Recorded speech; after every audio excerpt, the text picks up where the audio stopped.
Good evening, St. Lucia, and welcome to yet another episode of What's Happening Now with Laura. We have a lot to talk about. Last week, we had a fantastic show. I was solo without a guest, and this week, I'm without a guest as well. And that's because the persons that I wanted to have here with us this evening were otherwise engaged. And you know what? I always have the most fun when it's just us talking and reasoning things out. So let's go. So this last Sunday, we celebrated Journée Creole. And Journée Creole is not something that is unique to St. Lucia, being that we are part of the Creole speaking diaspora. And what do I mean by that? I mean persons, countries who have a history of French background, black people who have been exposed to the French history, culture, one way or another. I'm not going to have a talk about our culture, our heritage, our traditions. We did that last week. But I want to touch on a few things, a few dissonances that exist. So, for instance, we make a lot about the culture, and we say Journée Creole is about, for some of us, Journée Creole should be about the language. And let's touch on that a little bit. Because since the activity on Sunday, the director of the Folk Research Center has said that she's made a point of saying that Journée Creole should be about the language, or that's what it started off being, a celebration of the language. It's become more than that. It's become about the food. It's become about the drink. It's become about the socialization. And I think it's a little bit unfair in 2019 to say that, to make a point of saying that the festivity or the festival should focus maybe solely, and I don't want to misquote her, and I don't want to put emphasis where there was not, because she did talk about engaging people in Creole, and even when you try to engage them in Creole, that they would respond in English. And I think there's a reason for that. I think a lot of the time, despite those of us who are a little bit older, will tell you in their homes growing up, like persons of my generation, in our homes growing up, we weren't really encouraged to speak Creole. Creole was seen something as a bastard language. It was seen something that uneducated people speak. It was seen as déclassé, not cultured. And it's very funny that now it is the culture. So we weren't raised to speak Creole in the home. We were raised to go to school, to get an education, to learn to speak English properly. We still don't do that. But again, that's the culture. And so for some of us, speaking Creole is a little bit difficult. And when you're exposed to somebody who is quite fluent, like just as any other language, you get a little bit shy. And when you're speaking with persons that you're comfortable with, the language flows. But when you're speaking with somebody who is who's more well-versed than you are, then your tongue gets a little bit tied up. I know it does for me. And I mean, when I speak with my significant other, I speak with members of my family, I speak relatively decent Creole. But when I'm speaking with, say, like an uncle of mine who is a doctor of Creole, or when I'm speaking with the older persons, the language does not flow as fluently. And my inexperience in speaking the language comes through. And so then I revert to English because it's just a bit embarrassing. You're speaking this language you're supposed to be well versed in, and yet you're making mistakes like a novice. So, it's easier to revert. I think the better thing would be more exposure. So not getting down on people because they can't converse. And we must understand that today, Journée Creole has become a tourism tool. It's become a commercial tool. So people are not really into the language per se. Now, I know some people like Rick is going to say, language that cannot be written, is it really a language? And on the other side of the fence, there are going to be people say that it is a written language, that it has its own spellings and uniqueness and idiosyncrasies and whatnot. But again, how many of us are exposed to that? I mean, I have in my possession a Creole dictionary, and the person's like Rick are going to say, but how did we formalize the language? Is it something that is across the board, spoken and written across the board throughout the diaspora? And we know that in St. Lucia, we speak a certain Creole. When you go across to Martinique, it's slightly different. And when you go to Guadeloupe, it's slightly even, it's different. Even Dominica, it is almost vastly different. Well, don't ask for the Haitian Creole. It's almost like a different language altogether. And so now you have the Seychelles and Mauritius Islands and all of these countries that have a similarity to the language, but still different. So can we now say that Creole, as we know it, is a bona fide language? And I think unless we are able to bring all of those nuances together, then, we're always going to have that debate. And I always say to people, it's just like the English language. If you go over to England, certain things, English is spoken a certain way. Certain phrasing is different to if you will, let's say, go across the pond to America. It's slightly different. Now, when I went to schooling in Canada, certain things that I said, simple things like punctuation marks. So I would have said exclamation marks, or I would say quotation marks, but they would say I would say inverted commas and they would say quotation marks. So I would say a full stop and they would say a period. And it was a little bit of a culture shock, not for me because I was exposed to that before, but for the Canadians, it was a culture shock for them because a lot of them had not been exposed to Caribbean people such as myself who have or learned English the English way or the British way. So there were a lot of these things going on. So you find there are idiosyncrasies everywhere you go, even within English-speaking countries. Even French, there are differences, nuances that from the time you hear a French person speak, you almost know exactly which region they're coming from. So for instance, when the Quebecois speak, it's slightly different from how, say, a person from France would speak. They speak French, and for the most part, they understand each other. But there are certain idiosyncrasies that are different, certain things that are unique to Quebec, and certain things that are unique to France. Same thing with English. And so I would say the same for Creole. Not going to dispute that. But I totally agree with the move from celebrating Journée Creole from just the language to other aspects, because Creole is not just a language. It's the people, it's the food, it's the drink, it's the culture, right? It's everything that makes us a unique people, and not just English speaking or French speaking. But it brings to bear our history, our heritage, some things that have translated into traditions, not necessarily culture, because a lot of the culture of the past has not been brought to bear in everyday living today. But there are certain things, and I'm going to use a word here because I'm going to come back to it, that are sacred, certain things that are our traditions, and we hold it near and dear to us. And I think it's nice to celebrate that, to celebrate what is different about us, to remind our younger people what it was like, what life was like back then. And I think if we want to know where we're heading, and if we want to know how we are where we are, and if we want to understand what we came out of to be where we are, I think we have to sometimes step back, look back and say, this was what it was, this is where we are, and by the trajectory, this is where we are heading. So I think it's nice. It's a nice thing. I personally have not gone out to a Journée Creole celebration in years. And basically it's because I've become a little introverted and I just really cannot take on the crowds, the traffic and everything else.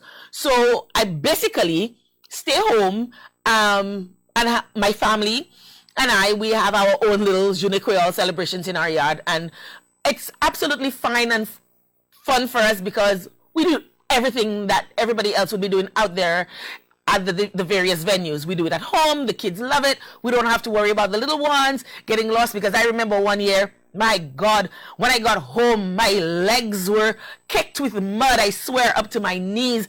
I remember another year, my brother's girlfriend lost her shoe. You know, another year, we almost lost one of our family members. It was just chaotic because it is crazy. And I think now it's a little bit different, or the congestion should have been a little bit less, because back in the day, there was only one venue for Journée Creole activities. And when you think about the communities that are rich in the culture and that still continue, the heritage is still pervasive. So it is a cultural thing for them, because they still, in many ways, still practice those things. When you think about those communities, they're more tight-knit communities, smaller communities, more congested generally. So by the time you have this influx of people, then it's really crazy. So we expanded it and we put it out to 4 areas, the 4 corners of St. Lucia, and bigger, more expansive areas. So we now will put it on a field, and then start building those little huts where people can serve food and drink and whatever. And that was okay for a while. But as the demand and the popularity of the festival grew, what you find happening was it became a lot more commercialized. The cost of food, the prices of things being sold skyrocketed, and a lot of people complain. They still go out, they still buy, but they still complain. And there are a number of reasons for that, I think. I think the cost of purchasing things have gone up. The cost of living is higher. Unemployment is so high now that you find over the years, people look for these little pockets, these little activities to really, gouge persons to be able to put something aside for a rainy day. I don't know how much you could possibly make on one event that you could put away for a rainy day to justify price gouging, because to my mind, if I sell more of something, then I could make at a lower price, and I can make just as much money if I sell a little bit of it at a higher price, and maybe still have wastage and people have clients who don't want to come back. But anyway, that's for another show. So these are some of the reasons why there's gouging. And I do remember, and let's take it from her words exactly. So let's take a listen to what Louise Victor, director of the FRC, had to say about Creole activities, and then we'll come back to my trend of thought. Journée Creole is not like jazz, it's not like carnival, it's not like any other private activity. It is something that is very deeply rooted in our psyche and our consciousness as St. Lucians, and there are some parts of it that are very sacred, and when you begin to commercialize it too much, then that is obviously diluted. So I think over the years it has become that, and often you hear people saying that Journée Creole has become a block hole. So we do have to be careful how we celebrate. Now, if you notice, she was thinking very carefully about the things that she wanted to say and how she wanted to say it and how she wanted to phrase it. She didn't want to step on any toes. She's almost looked like she was tiptoeing on eggshells there. But what struck me was the fact that she said that things are supposed to be sacred, and there are things that are hold near and dear, and that there shouldn't be too much commercialization of it. So you almost expect to see the effort put into the hut building and the pie cocoa and all of that to make or to try to emulate what it was like back then, right? But when I had some people take photos of me, and unfortunately I wasn't able to have the photos downloaded. But when I saw what was posted out there, I was wondering whether it was another jazz event or Roots and Soul or one of the other festivals. Because one of the things I noted completely missing, and there we have it, were the huts. This could very well be a jazz event, Asu Square, or any of the regular festivities. Nothing about this footage tells you that this was Uniqueal. Absolutely nothing. Absolutely nothing. Nothing in that footage tells you that this was, just from looking at it, tells you that this was Uniqueal. Nothing. Look at it. Oh, the lovely tents. I mean, I must say, they're lovely. They make a stunning vista. But is this what Uniqueal has really come up to? And then we say it's just another block. But this is what we put on. This is what the FRC, the Events Company of St. Lucia, and those persons who are charged with the responsibility of putting together Uniqueal, this is what they put for the people and said, oh, over commercialization is killing the culture. It's killing the festivities, killing the event. Well, of course it's going to kill the event, and of course people are going to be tempted to price gouge because this is what you're selling. There's nothing that screams authenticity at the festival. And one of the things that really killed me is the fact that now we have so many different agencies dealing with the same thing. I don't think they're all on the same page, because if you remember, prior to the Uniqueal festivities, when it was first announced, there were 3 areas, and I really don't understand why they would have wanted to go down to 2. I mean, maybe Fortune of Belrose needs to explain that to us a little bit clearer. Why they would go down from 4 to 2 when we know that what the congestion is going to be like, and you put it in a bigger area. But look, Vieux Fort barely had people. Vieux Fort barely had people. With that large expanse, people didn't go down to Vieux Fort because you know why? Vieux Fort, and the area, in particular the area that Uniqueal was held, is not cultural. It's not, there's nothing that screams heritage. Why would I want to go down to the commercial district of the South to experience my heritage? That doesn't make sense. So when people heard that Choiseul was taken off the table, people were very annoyed. And I know for a fact that persons in my circle in particular said they were not going out to Uniqueal because Beauséjour is not noted for heritage. Vieux Fort in there is not noted for heritage. So what are they going out there to see? What exactly are they going out there to see? There's no architecture. There's nothing. It's just going to be another blocko. And so said, so done. It was another blocko. However, once Choiseul was put back on the table, I knew a lot of people who said, Choiseul is it for them, because there was this sense, this authentic feel of heritage, to see how things were done, because we do know that Choiseul is de facto the craft capital of St. Lucia. So people expect to see things that are authentic. They expect to see how baskets are weaved and chaudières and coal pots and all of those things were made and all of that. And I think the people really, really, really got what they were looking for when they went to Choiseul. Choiseul was packed. Choiseul was packed. And on top of that, they didn't get the usual entertainment that they're able to get. The Avoit service, and nothing wrong with Avoit service, nothing wrong with, I guess, the Dennery segment. I'm not into the Dennery segment that much, so, but there's nothing wrong with our own local, but we get it all the time, and we do know that St. Lucians love variety, spice, and I think the fact that Midnight Groovers was going to be in Choiseul was a big pull, so Choiseul got it right.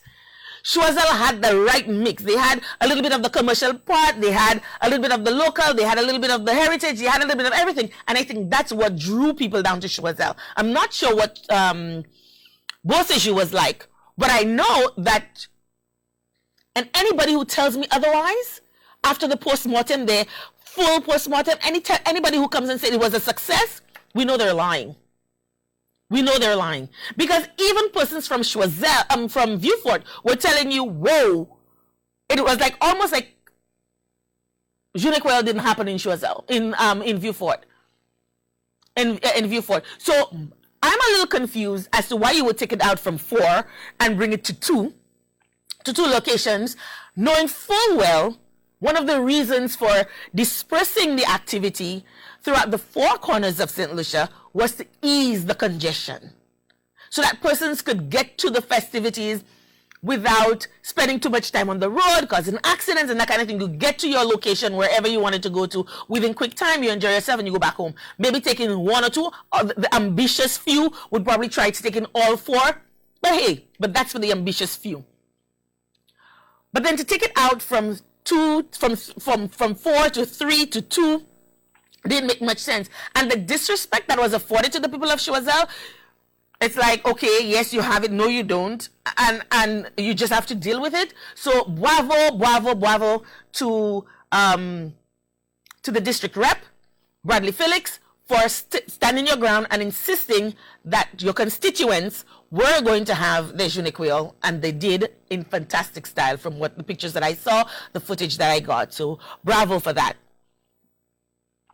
As I said, I like the fact that there's this exchange, that there's the clothing aspect and the food and the entertainment have all been wrapped up, and it's not just the language.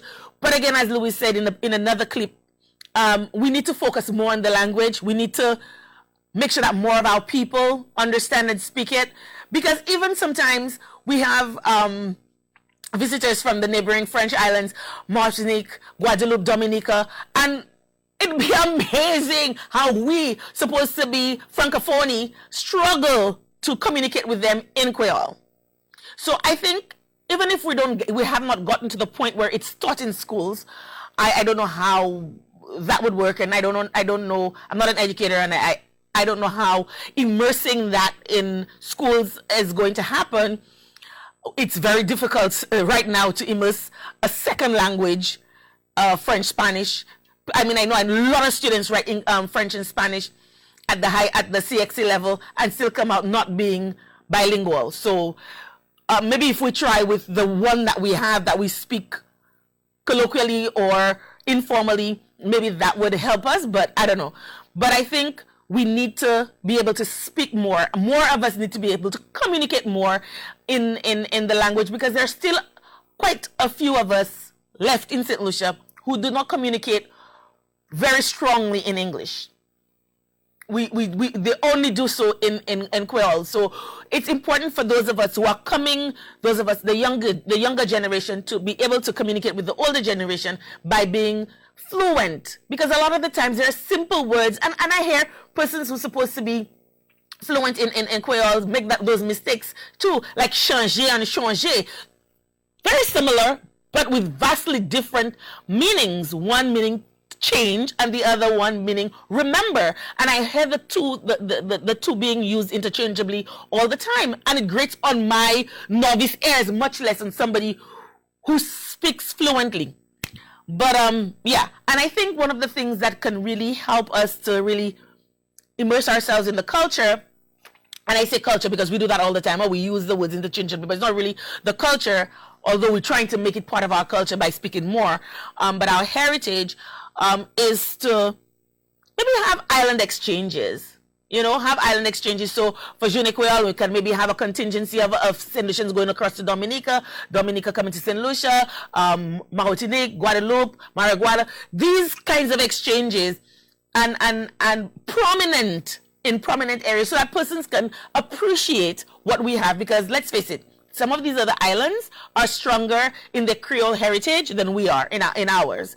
And it's a part of their culture, and really and truly it's a dying part of our culture. So maybe if we have those exchanges, we can see a revival. Maybe if we heard more local songs, and I don't mean just the Dennery segment, because really and truly it's not for everybody, but let's hear more of the traditional songs or fusion. Like I like to call it an urban drift, an urban twist. So you take like the Sesen Descat, why Mama Ladi, why, and maybe urbanize it a little bit. That would work, and that would really get persons. I think there's a couple of them that's happening right now, some urban twists to older songs, and the kids love it. And if you hear them singing it, it's almost as if it's something that's brand new, but it really is just a remix or a refix of an old song of a Sesen Descat or whatever. So maybe that can work, and that can get us to immerse and love our culture heritage more. We'll do for a little break. When we come back, I want to talk about some other things that has been happening in St. Lucia. Kimberly De Leon, the Speaker of the House, and OKEU open for business. Stay tuned. We'll be right back.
Welcome back and thank you for staying tuned to what's happening now with Laura. Today is the 29th of October, 2018, and it marks 1 year since the murder of Kimberly DeLeon.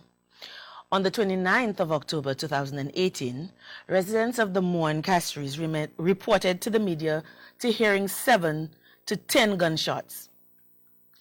DeLeon, a mother of 2, was reportedly found suffering from multiple gunshot wounds when police responded to the scene around 10:30 p.m. on that day.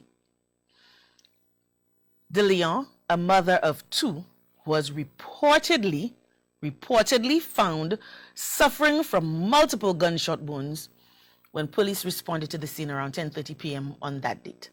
However, a post-mortem has concluded that she sustained only 1 gunshot wound, and that was a fatal one to the head.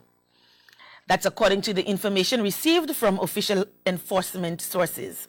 The post-mortem was conducted on a Friday and reportedly by a new pathologist. DeLeon's husband, a senior police officer, had been fingered as a person of interest by the police due to prior domestic dispute reports involving the couple. However, he had not and is yet to be officially arrested or named a main suspect. He proceeded on a 100-day vacation leave shortly after the incident. DeLeon, who worked as an accountant in the Ministry of Education, was 42 years old, and she left behind 2 children, ages 4 and 9. So this year is 1 year since the murder of Kimberly DeLeon. And well-wishers, family, friends, advocates have undergone several events, several activities to mark that date. And the cry is still on for who murdered or caused the murder, or caused to be murdered, Kimberly DeLeon. Nobody knows. Police have not yet concluded the investigations, hence nobody has been arrested. Information seems to be very, very sketchy coming from the police.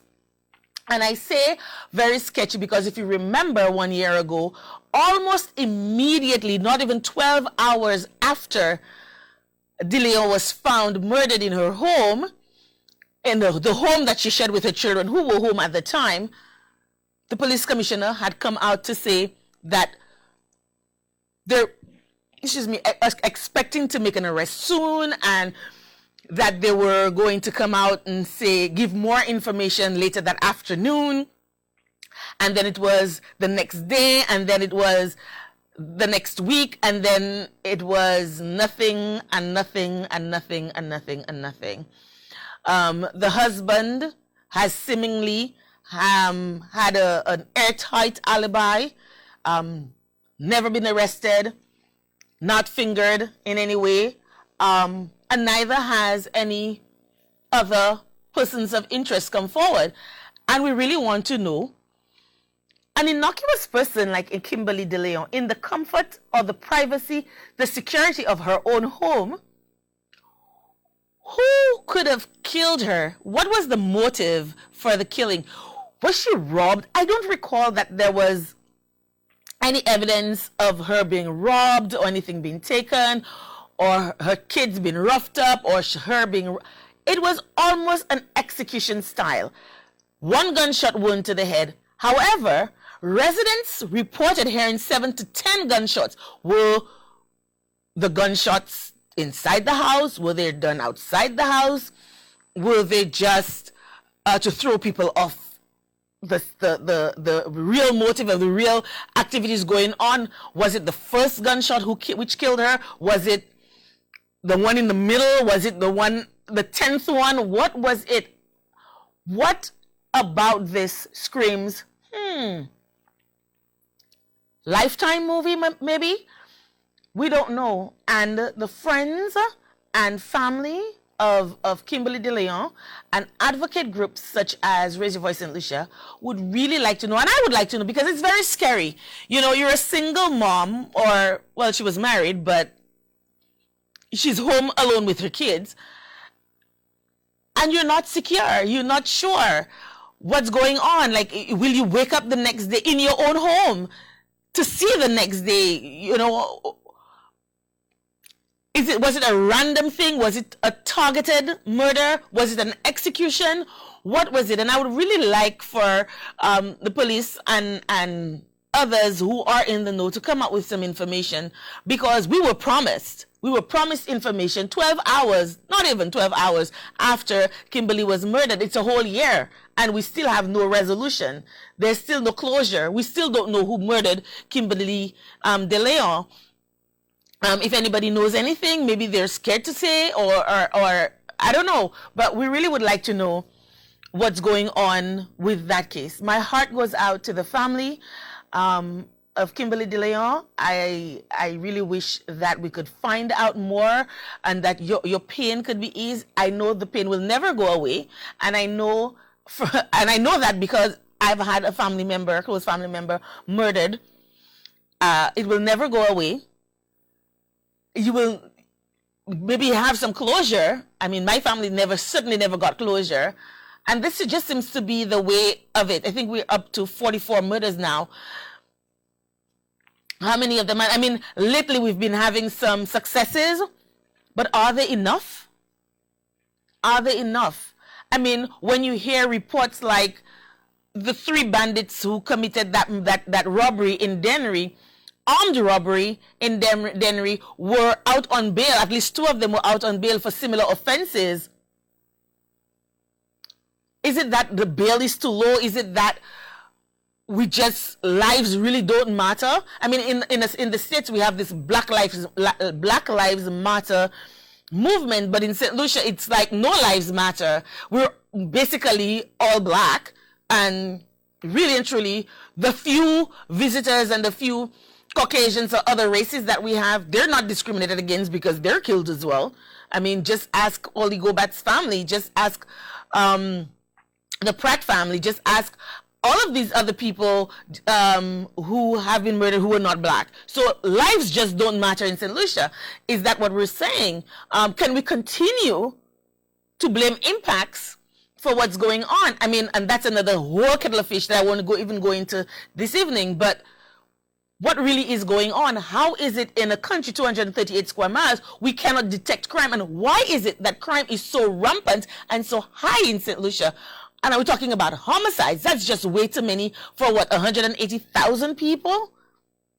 Our crime rate is too high. And some of us, and myself included, I'm always tempted to want to say, well, we can target the location. But really, can we do that? A man was murdered on his yacht. A woman was murdered in her home on the morn. And the list goes on and on. It's not always in the inner cities. It's not inner city communities. It's not always in the ghettos. It's not always in the depressed communities that these homicides occur. A man was just going about his business in Micoud, earning a daily living, and he was gunned down in a robbery attempt.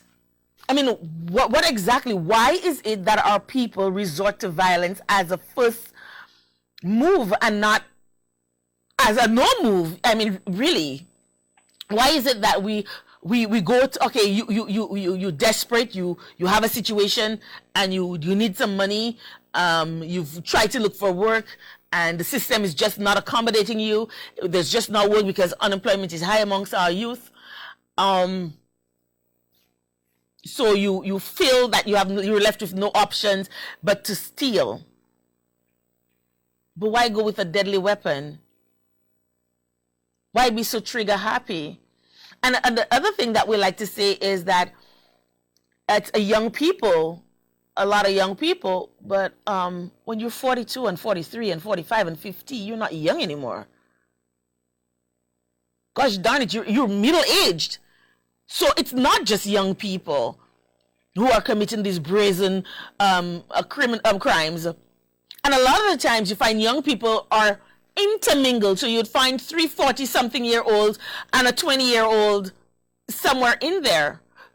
Have we stopped to ask ourselves why the age disparity?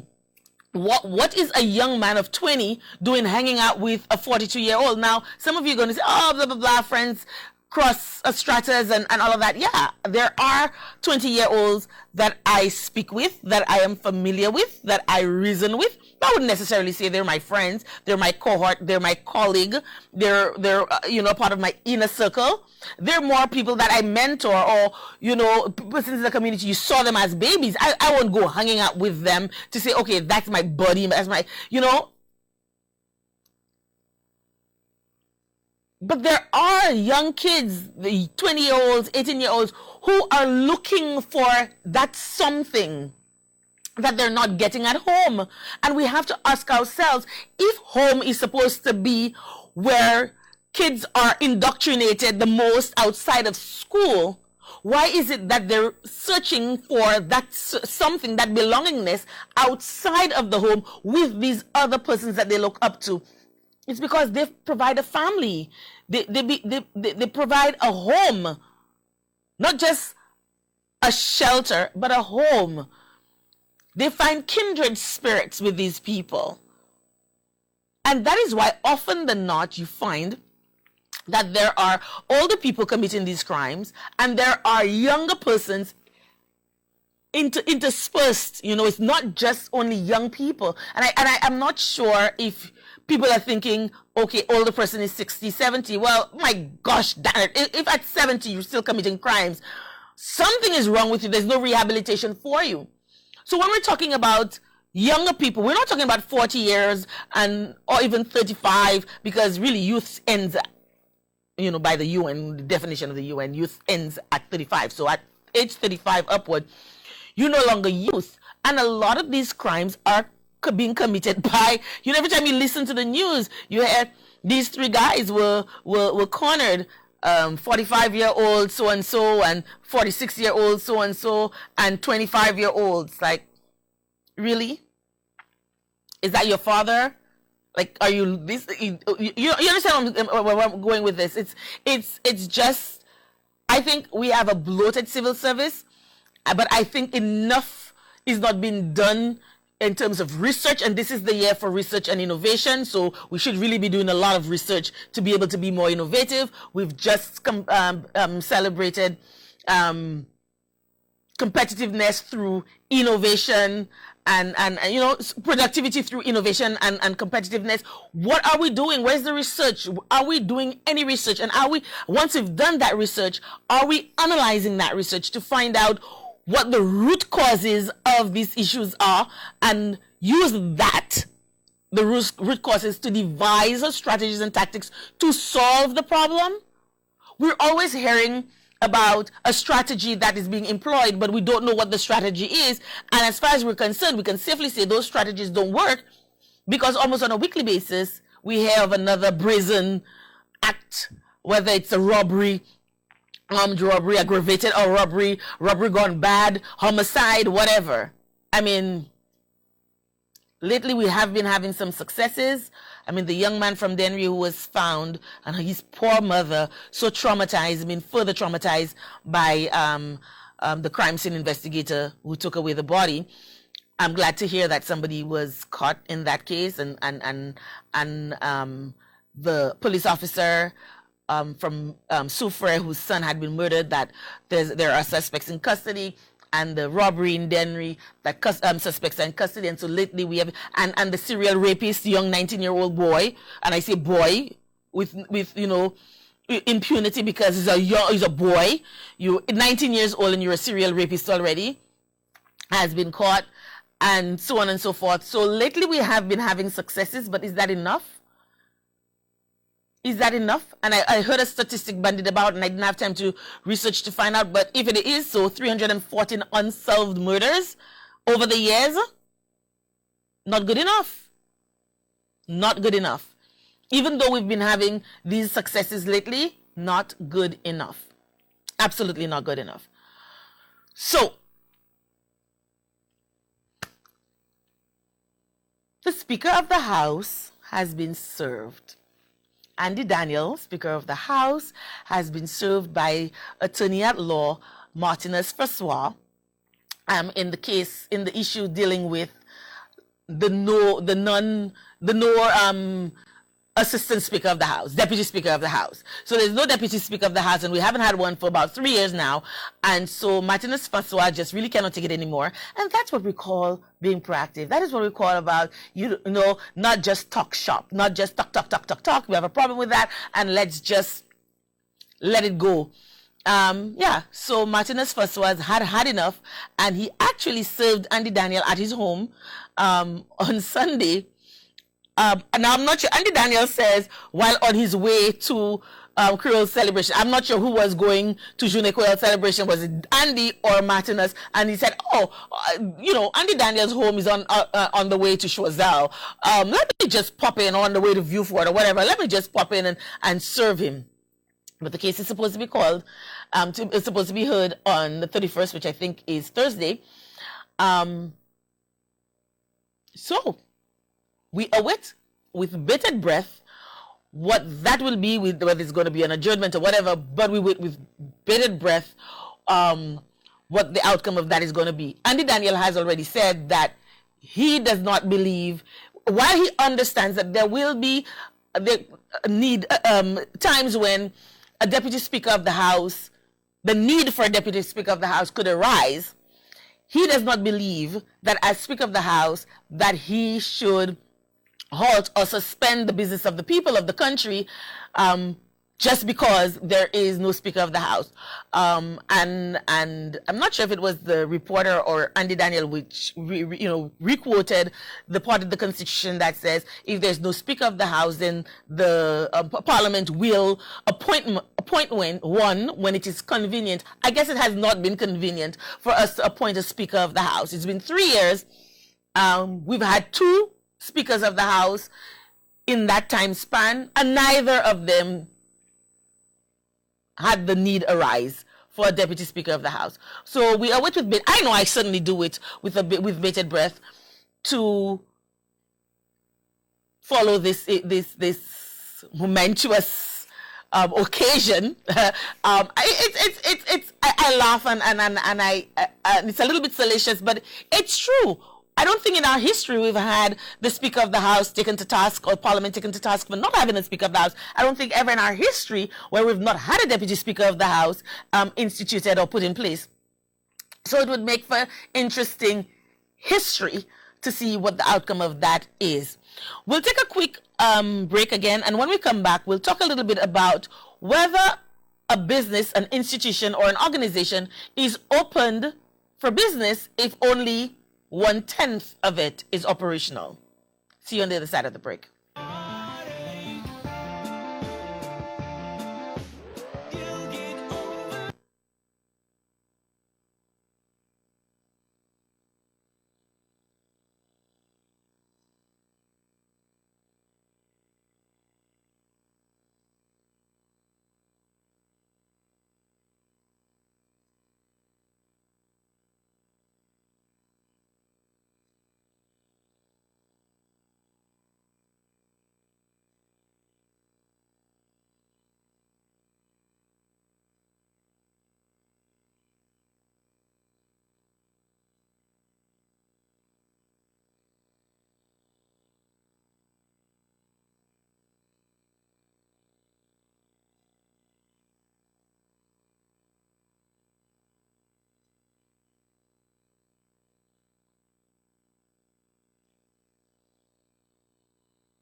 Welcome back, and thank you for staying tuned to what's happening now with Laura.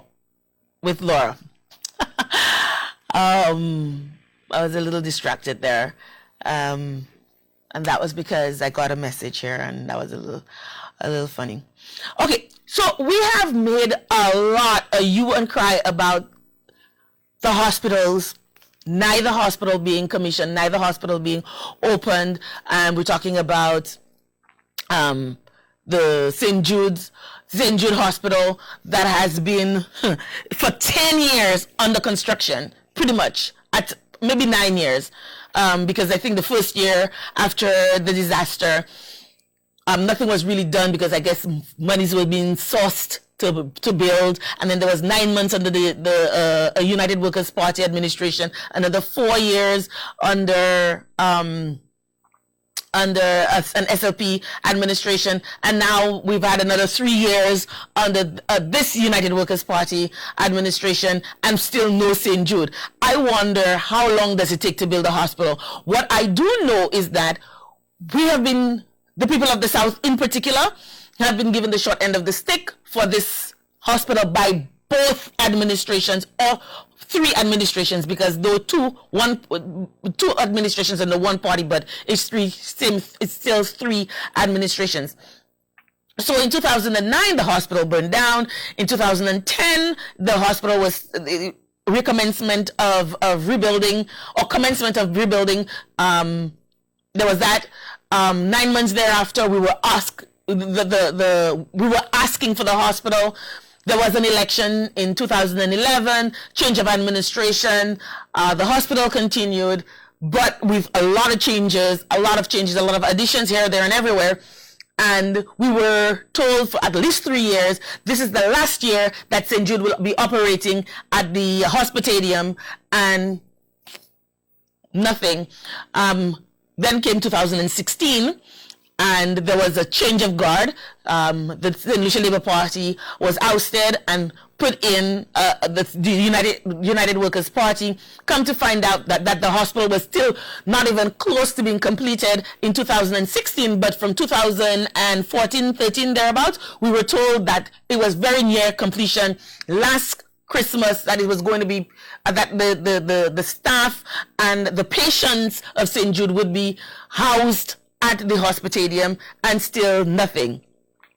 We're in 2019 and still no hospital.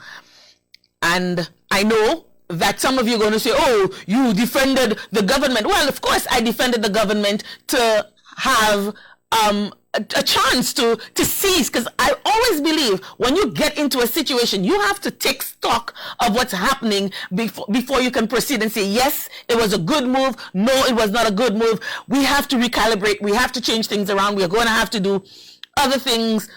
I'm all for that. I'm not going to defend myself. I'm not going to say, oh, I made a mistake. I still don't think I made a mistake. I think previous administrations were wrong for misleading us and telling us that we were soon moving, and we were nowhere close to moving.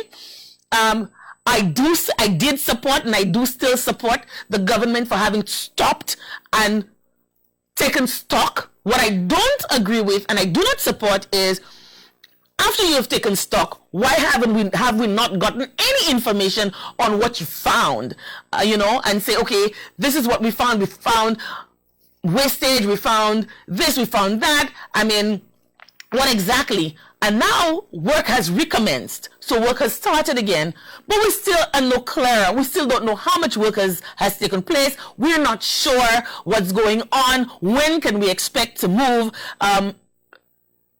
Elections are constitutionally due in another 2 years or so. Will we get a hospital before that? Will it be sufficient to allay the fears of the citizens, in that, oh, governments are going to be taking us seriously, and they're not just going to try to mummize to get votes by delivering a brand new spanking hospital right on the cusp of elections? Are we even going to get that? Because 2 administrations before that could not deliver the St. Jude Hospital before an election year. Are we going to see another change of the guard on the strength or the weakness of not having a hospital in the South? And not just not having a hospital in the South, we still do not have a proper functioning good state-of-the-art hospital in St. Lucia, which we have been promised for years.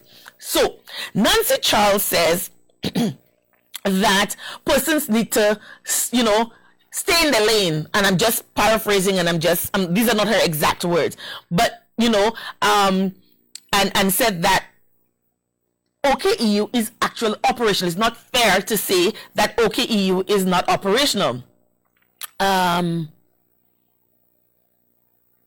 If I have a store, and in that store I sell 100 items, 100 different items, or I'm supposed to be selling 100 different items,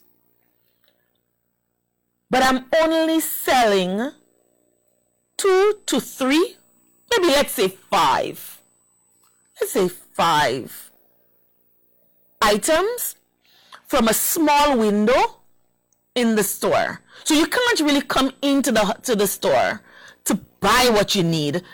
There's a small place allocated for these 5 items that I have made available to you. Can I say the store is open? Does that make sense to you? Certainly doesn't make sense to me. So we have the dialysis unit operational. Thank God for that, because we do know that the unit at Victoria has outlived its use, has outlived the capacity to deal with the number of persons that need dialysis in the north. So we do know that it was critical. And I have to say that the Prime Minister, during his campaign, lamented the fact that there were machines, and I can't remember if that was found to be a fallacy or if that was proven. So if anybody knows, feel free when the lines are open to correct me. But he lamented the fact that we didn't have a proper dialysis unit operating, and that persons were suffering, and that you could come at any given time and find that certain machines were down, they weren't working, so the capacity, the productivity of the dialysis unit at VH was just not happening. So the one at OKEU has been commissioned. Bravo for that. I will never snub my nose in that and never say that's not a good thing. That is a perfectly good thing, and we've discussed that before. It is perfectly normal to have a standalone dialysis unit. Then we have, I think, one other, and I don't want to mention because my memory does not serve me right, the exact other part of the hospital that is open. But let's just say there are 2 units open in the hospital. That does not mean that the OKEU hospital is commissioned. I'm sorry, Nancy. That doesn't cut it. If the hospital is 3/4 open, if it is, let's just say, even half open, if half of the services purported to be offered at the OKEU were in operation, I could say, okay, fair enough, I give you that. But 2, even our benefactors, the EU, has given us a woefully failing grade of just 2 out of 10. 2 out of 10 is our grade just because we have these 2 units operational. You cannot come to us at this crucial time and tell us that OKEU is opened. It's not. You have 2 units being housed there. That does not make it a hospital. That does not make it operational. It's like saying, because the hospitalium has been operating for 9 years, 10 years,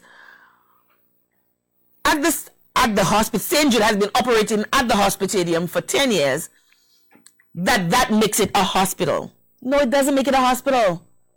It is still a stadium converted into a makeshift hospital, and we need a proper hospital. Am I saying that the 4 walls, and we all know my stand on that, the 4 walls does not make a hospital? I mean, the care that you give is what makes a hospital. Having conscientious nurses and doctors provide superlative care, that's what makes a hospital. But if patients are fighting with ticks and cows, when we have had resources invested in a hospital when the monies that has been invested in the hospital already could have given us maybe 2 hospitals. We cannot say in all good conscience that we are doing our best. And to compound it, and I'm not comparing the two because they're apples and oranges. You could totally have various investments in a country at the same time. I don't have a problem with that. But we're moving with too haste, galloping to the finish line of our racetrack, and we still have no hospital. And we're moving at Calmason pace, at molasses pace when it comes to either of the hospitals. The government of St. Lucia, our government, has employed what we once knew as a press secretary, now called a senior communications officer, to inform the nation, and this is my understanding of the post, to inform the nation of the happenings and the goings. But when was the last time we heard from our senior communications officer about what's happening? I think the last time we heard her was to talk about horse racing. And we need to hear from the communications team of the government what's happening with other aspects of our economy, other aspects of life in St. Lucia. One being healthcare, another being education. We do not hear enough. Our concerns are not being addressed properly. I mean, there are certain areas when it comes to roads, we know what's going on. We know which roads are being fixed. We may not be happy that our own road is not being fixed, but we hear about the roads being fixed. We hear about this tilting of rivers. We hear about other things. But the social things, we don't hear enough about. And that's worrisome. And I was very disturbed. I was very disappointed to hear Nancy say that, OKEU is commissioned. It's not commissioned. Just because you have 2 units, honey, it is not commissioned. And it's been very challenging in getting where we want to be. Yes, we understand that and we'll give you that. It's been challenging for you to get us what we need as well. But where exactly is that? Where are we exactly? How much work has been done? How much work needs to be done? What about the equipment? What about the equipment for the hospital? How long does it take to get that commissioned? Where are we? Is it 6 months, 3 years down the road? How long does it take to be commissioned? And have we started commissioning? Have we asked? Because I know, if my memory serves me correctly, equipment have been paid. Some equipment has been paid for, but not yet commissioned because these things are time sensitive. You have to manufacture almost when you absolutely need to. You don't have to store because these things are so sensitive. You can't store them without them being in use and all of that. And I understand all of that. There has even been talk about units having been commissioned, been sitting there and may not be worthy to work anymore because they've been sitting there for years and not been operational, and we know these things are very sensitive. Where are we? Can we get a sit down or a heart to heart, not just some platitudes, not just a blase, we know we're not where we want to be. And I heard the Prime Minister tonight, and I was just like, whoa, Mr. Prime Minister. Whoa, we need more information than that. How much money have we spent? Oh my God, we have how much steel been put in? What are we doing? Did we break down a building? Are we building a new one? What exactly is happening? We're hearing all these bits and pieces all over the place. What exactly is happening? We need to know more information. And while we're willing to work with you, we need you to be more honest with us. And one more thing I want to talk about. I'm going to take another break. We're going to take, and we're going to open the lines for calls. That business of the Larissus Road being closed completely as of yesterday. Don't you think that was a little bit rude, out of place, and disrespectful to the people of the South to just come to them 1 week prior and tell them, oh, by the way, the road you've been using is going to be closed in 1 week's time, and here's how you're going to have to access your alternate route. Business places have been affected. Children are being affected. Elderly are being affected. What exactly is going on? I'm all for giving props where props is due. But when you've failed, when you've mucked up, you need to be told. I think that was gross disrespect of the people of the South to tell them 1 week before a road is closed that a road is being closed and you have to make another route to get to wherever you're going. I don't care who you are. That was out of order, out of place, rude, and disrespectful. We're due for a break. When we come back, the lines will be open, the numbers will be put on the screen, and it's your turn to interface with me. Stay tuned.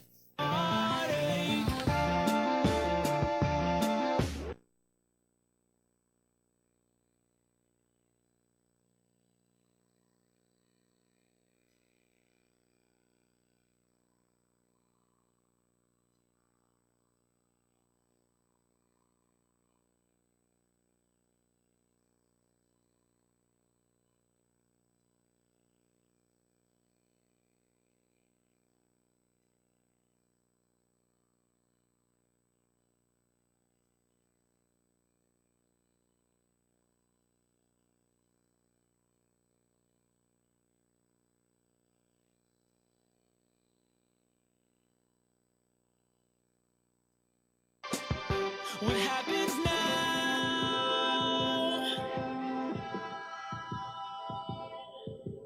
You'll get over heartache.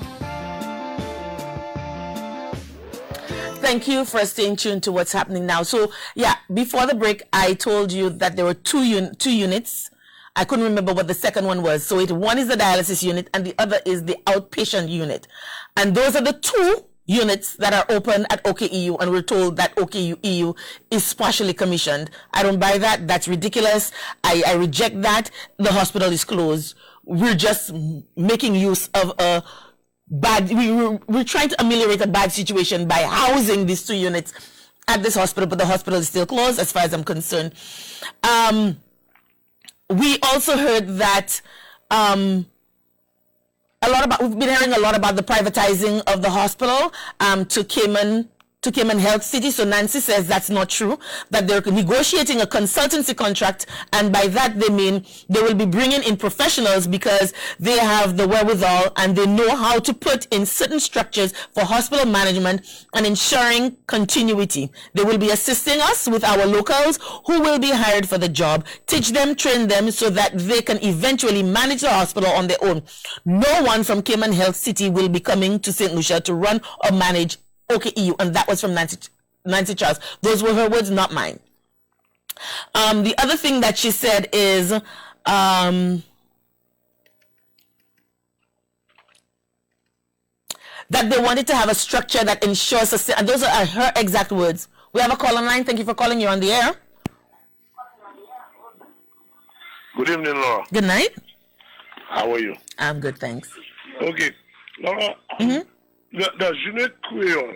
There is not such a word like Creole with the K. That's what I know. The spelling is Creole, is K-W-E with an acute accent, Y-O with a grave accent, L. Yeah. That word does not have any meaning.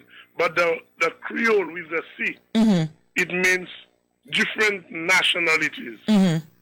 Okay, and the language, though these people have the language of origin, but the native language is the patois. And if you check Mr. Webster, it will tell you that the patois is a language from uneducated people. From only educated people? Uneducated people. Uneducated people. Yes, that's the patois. That means that so the patois is people who are not educated that are supposed to speak that. Okay? But we make it sound like it is Creole with a K, where it is not. The Creole is a different thing altogether. When you check the dictionary and the meaning of Creole and patois and the Creole is not a word. And some other thing you mentioned, like, you see the crime, I believe the penalty on when you been found with an illegal gun, I believe that the judge or the magistrate or whoever granting bail or the laws, they are taking that thing too lightly. Because the moment you release somebody on bail for $2,000 and $3,000, as soon as they step their feet out of the station, they already have another gun. So, I mean, you have to do something better than that. If you want to at least tighten up on the illegal guns and all the crimes, and you must have tough penalties to those who carry the illegal weapons. But you're not supposed to allow people to just have their way, and I will not even blame the DPP or anybody, but I am saying unless we don't put tougher penalties to these people, we will not go anywhere with that crime thing. Thank you, Laura. Thank you for calling.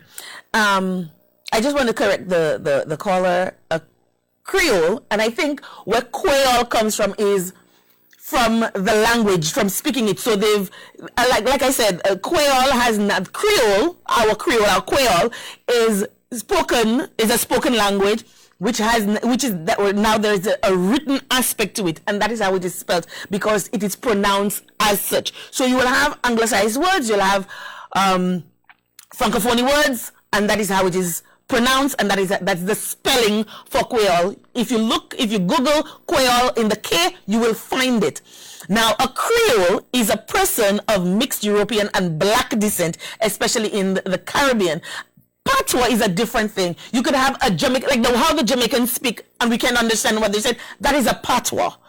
How our Creole, that is a patois. There are different patois. It doesn't have to be only a French or English or whatever. There's Spanish patois. There's patois spoken by Portuguese. Different types of patois. But the Creole, that's a different thing altogether. It is a mix of European and black descendants, in particular in our situation in the Caribbean. This is where it's at. And you can go further, but we don't have sufficient time to go into all of that.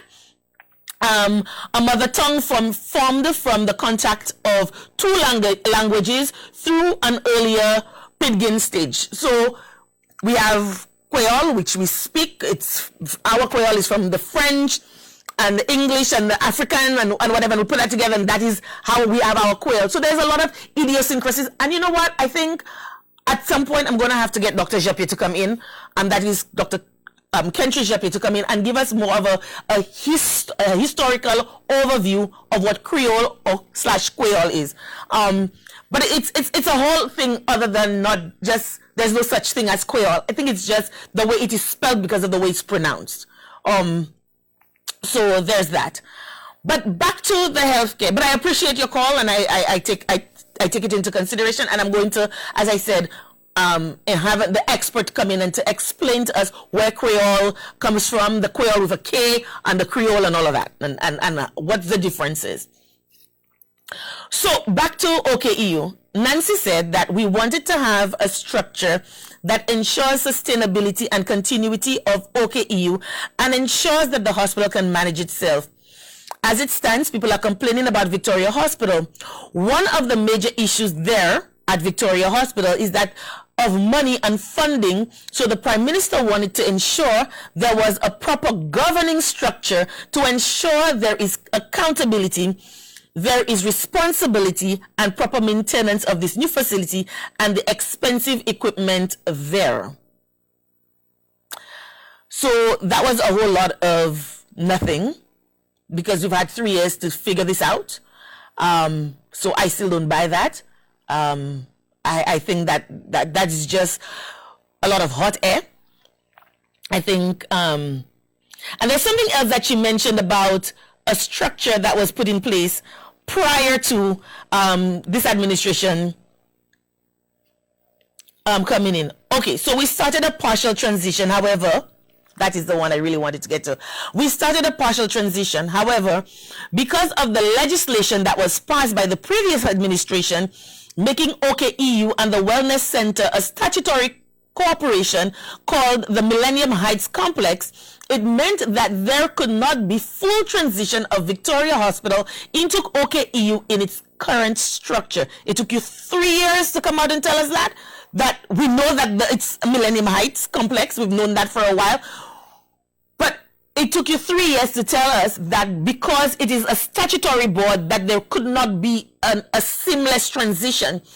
And if that is the case, how is it that the staff of Victoria Hospital was not informed? And if they were informed by whom? The previous administration or this administration? And if it was done by this administration, how come we were not told previously that this was the situation, that because it is now a statutory board, that you cannot have a seamless transition from a state-owned hospital to a statutory organization? Why is this only coming up now? You see where I'm going with this? Information is key, and in the absence of information, there will always be theories, conspiracy theories. There's always going to be suppositions. There are always going to be things running in people's minds as to what's happening.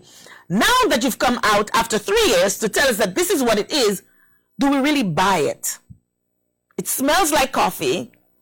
It looks like coffee, but it could very well be made in China, and we know what that's all about. So I think we need more information on that. We need that to be ventilated a little bit more. So she's saying that the reason why there's only a partial transition and is because of legislation that was passed by the previous administration. Now, it begs the question, if the previous administration passed this legislation making OKEU a statutory corporation, and that there cannot be that seamless transition, why are you making such a big fuss when you know you jammed the process? You jammed it such that there cannot be a seamless transition. Why are you making a fuss over it and not saying, okay, we recognize that we may have erred, or we did this because of XYZ, and that's the reason why we could not have made that transition, or we could not have commissioned OKEU in 2016 or prior to 2016, and we were hoping that we would have been returned to power because we had the answer for that. And here is the simple answer. Why are we not hearing that? Why are we just hearing again, just as we heard in 2010, open the hospital, when you know very well that you could not have done what you are demanding to be done? So you see how it is that both administrations are failing us, and on either side of the divide, we're so partisan and we're so divided that we cannot see eye to eye on anything, even when it's staring us in the face. One is not giving us enough information so that we can believe them and say, okay, this is what's happening, and maybe make suggestions. And the other, perhaps, I'm saying perhaps because I don't know, has information that they did not divulge and making unlikely demands on the other side. What's going on? Again, the lines are open. The number to call is 451-9788. You can send us your WhatsApp messages at 284-6536, or you can send us an email at laurajeppe@gmail.com.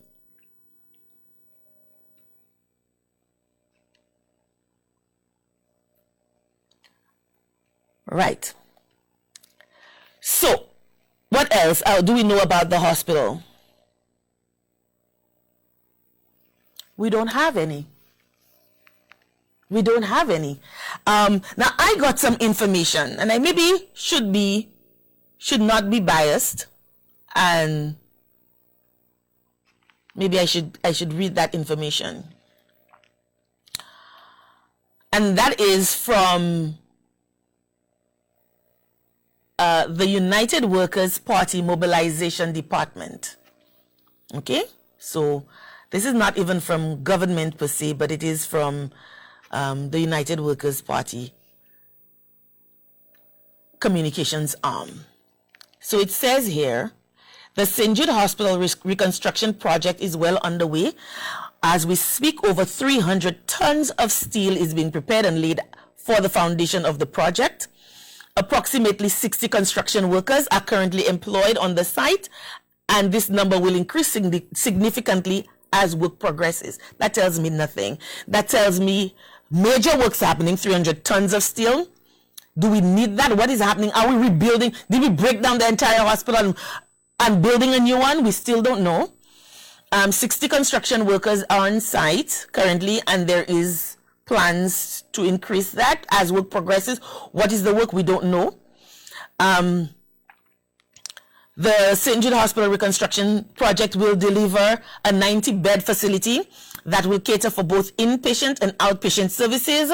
The project will involve the construction of a new wing to incorporate all the functions and services of the existing East and surgical wings.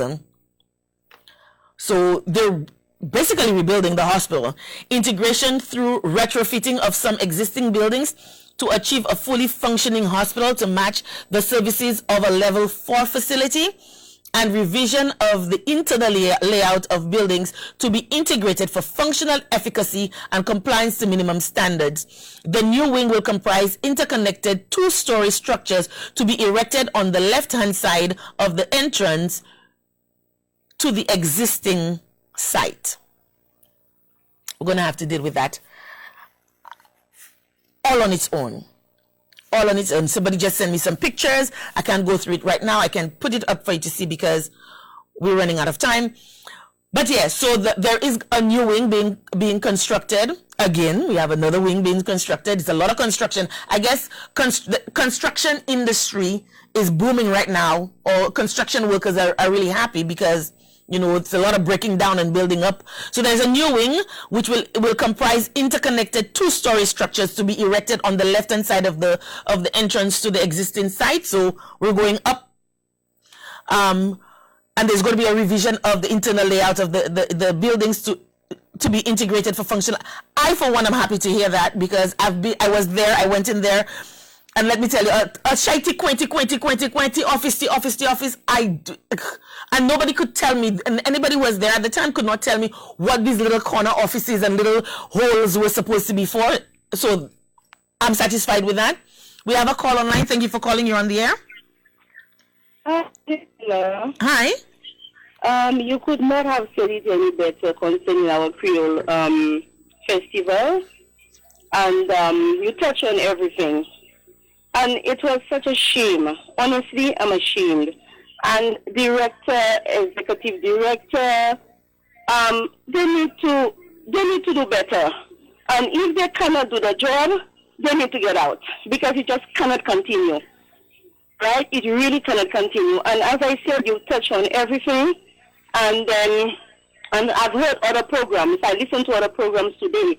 And everybody, just calling on the same thing. And I mean, if we can see, people can observe, why can't they see and observe what has to be done? And it just cannot continue. And then I will talk a little more next week, Laura. And this discussion has to continue because this is very important. And then I see this thing dying slowly. And I don't want that because this is one festival I enjoy very much, right? And we need to wake up, and they need to wake up as well. Thank you so much. Thank you so much for calling and sharing. I feel her pain. I understand. I commiserate with the caller, but I want us to remember that Louise is very new in her position. I would like to think that Journée Creole festivities took an entire year to pull together. I would hate to think that we're still just pulling festivals together in a month or two. If that is the case, we're going nowhere fast. So I would like to give Louise the benefit of the doubt, the executive director of the FRC, the benefit of the doubt in terms of how much work she actually put in. I don't know. I would like to give her the benefit of that until I can get to speak with her and other stakeholders to find out exactly who was responsible for what and how that was done, because it cannot be that we have those canopy tents and saying, oh, it's not supposed to be another festival like jazz, it's not supposed to be another festival like Roots and Soul, it's not to be any of these other run-of-the-mill festival, but yet still we put in the infrastructure for that. It's not supposed to be commercialized, but we put in infrastructure for commercialization of the festival. It doesn't make sense. There's a lot of dissonance there. And one of the things that I forgot to talk about, and maybe we'll talk about it a little bit later, is about African wear and African print and Madras. Did you know that Madras was actually a city in India, and that is where the Madras fabric actually originated from? I'm hearing a lot of people talking about our Madras as if we were the ones who developed Madras, and Madras came from us, and that it's indigenous to us. It's not. It's not. There is a whole history behind Madras, and one of these days I will give you the history. We won't have time to do it, although I had a number of clippings set aside for that, but we won't have time to go through that. There is a whole history behind Madras. I'm hearing some people say what we had was the flowers, the flowered fabric, and some people saying it's a Madras. They're both right, but it is not indigenous to us. We don't make anything. We don't weave fabric in St. Lucia. That came from that Madras actually came to us from Africa by way of India. So let's understand what our culture, our heritage is before we start damning and saying, oh, the Africans who come here don't wear our Madras. First of all, it's not our Madras. The Indians don't even really place much emphasis on the Madras because as far as they're concerned, that's a working class fabric. And we appreciate that because that's what it was for us. But it came to us through the slave trade via India. And there's a whole history behind that. And I would really love to see more of that being done throughout the year, but more specifically during our Heritage Month. I would like to see that happen more prominently, or featured more prominently during our Heritage Month, because it's a month that we set aside for our heritage. So I'd like to see more of that, more education, more panel discussions. I know today there was a discussion or some talks with Dame Paulette Louise as to the progress of Creole or Creole or however we want to put it today. But did everybody have access to that? Is it going to be televised? Is it coming at a point that's too late? Is it coming at a point where we cannot make an informed decision because the festival is over, the day is over? The actual International Creole Day was yesterday. That has passed. So to do it on the day itself is good enough, but what were the precursors before? There must be some level of education so that people can understand whence they came from. You understand? So that is very important. That is of optimal importance to us, and I will further at some point go a little bit more in depth with that, because I think it's important. I'm getting a lot of calls, a lot of requests from persons asking about that, so I try to mix it up a little bit more, and we will see a lot more of that kind of, well, not a lot more, but interspersed with the other things that will be coming up, those kinds of shows, talking a little bit about, maybe not an entire show, or maybe an entire show, who knows. But this is all the time we have for now. Maybe next week we can delve a little bit further, either in the Creole or in the hospitals, because it's really a burning issue. And I have to take to task some of the things that were said to us by our communications officer and by the director of special projects. I hope that's her proper title. I'm sorry, Nancy, if I got it wrong. But some of it's just not jibing. It's just rubbing us the wrong way, and I think we're just frustrated. We need more information, more credible information put out there. Why is it taking us 3 years for you to come and tell us this thing about the statutory board of statutory organization that is OKEU? Why only now? And you're just glossing it over. Anyway, this is all the time that we have for now. Until next week, adieu. What happens now?